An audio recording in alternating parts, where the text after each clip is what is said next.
Ships and aircraft cannot operate without large amounts of fuel, and in wartime, secure storage is imperative. After 1942, the Red Hill Bulk Fuel Storage Facility literally supplied the United States Navy and Marine Corps with the fuel needed for victory in World War II. Building bulk fuel storage below ground protected this resource from attack, adding a higher degree of certainty to military planning. Today, these concrete and steel tanks still crucially support our national strategy, with 20 fuel tanks in 2 rows beneath Red Hill, 250 feet tall, 100 feet across, and each holding up to 12 million gallons of fuel. With double the capacity of Navy storage on the U.S. West Coast, Red Hill's fuel is also 2,500 miles closer to where America's services must operate. Without this critical resource, the mission of the Navy and Marine Corps, as well as the Army and Air Force, would be much harder to accomplish.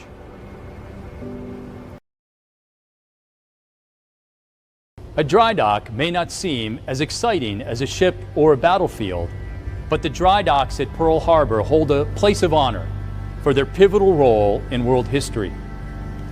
On 28 May 1942, the badly damaged aircraft carrier USS Yorktown entered dry dock after being hit by 2 bombs during the Battle of the Coral Sea. Shipyard engineers at first estimated the ship needed 2 weeks of repairs. But Admiral Chester Nimitz, whose portrait is on display in my office, ordered the work accelerated. Shipyard staff labored around the clock, allowing the ship to sail just 2 days later to join Navy forces off Midway Island. The Pearl Harbor dry dock therefore ensured a crucial 3rd aircraft carrier join the outnumbered American forces at that June 1942 battle, providing the essential margin for one of the U.S. Navy's most significant victories at sea. Then as now, every link in the chain was essential to ensuring the readiness of the fleet, and every member of the team decisively helped forge the victory.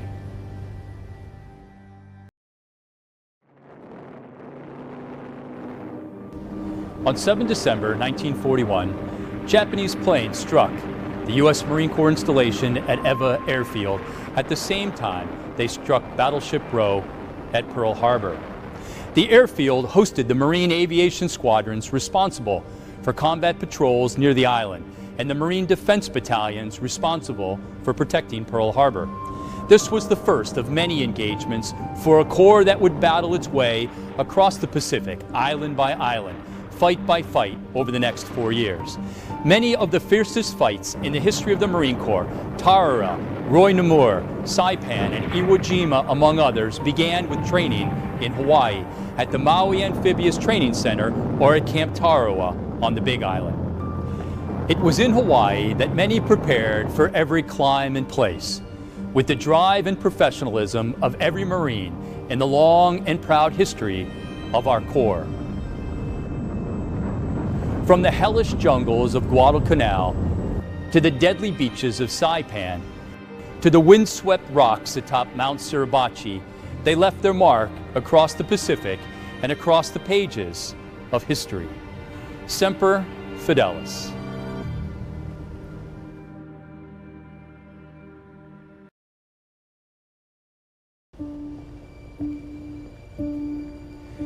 It all began at Battleship Row, Pearl Harbor, territory of Hawaii.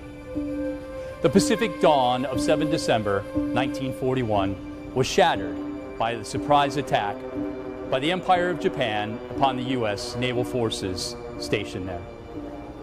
2 waves of carrier-launched fighters and bombers attacked U.S. Navy, Marine, and Army installations from the air as submarines attacked from the sea.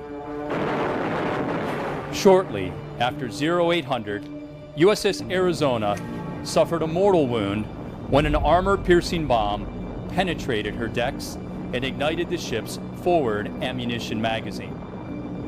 The resulting explosion and fire killed 1,177 sailors and Marines, the greatest loss of life on any ship that day. In just under 2 hours, 21 ships of the United States Pacific Fleet were either sunk or damaged. 188 aircraft were destroyed and another 159 damaged. While the material costs were grave, the human cost was even worse. 2,403 dead, 1,178 wounded, both military and civilian. It was, as President Franklin Delano Roosevelt declared, a date which will live in infamy. USS Arizona rests to this day as a memorial, gravesite, and enduring reminder of the price of freedom. And while the attack on Pearl Harbor was a terrible military defeat, the performance of our people revealed the seeds of our eventual victory. Some stories of individual valor at Pearl Harbor are well known. In that single day, 15 sailors earned the Medal of Honor, 9 posthumously, and 2 of them aboard USS Arizona. Countless others performed actions above and beyond the call of duty. Nurses and medics rushed into danger to tend to the wounded. Marines fired their weapons back at the attacking aircraft and responded wherever there was need. Soldiers, Coast Guardsmen, and airmen rushed to the aid of fellow warriors throughout the island.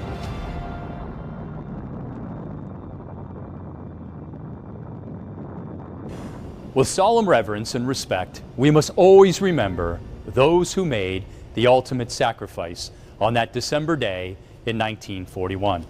And we must never forget the heroism of all who wore the uniform throughout the long war that followed.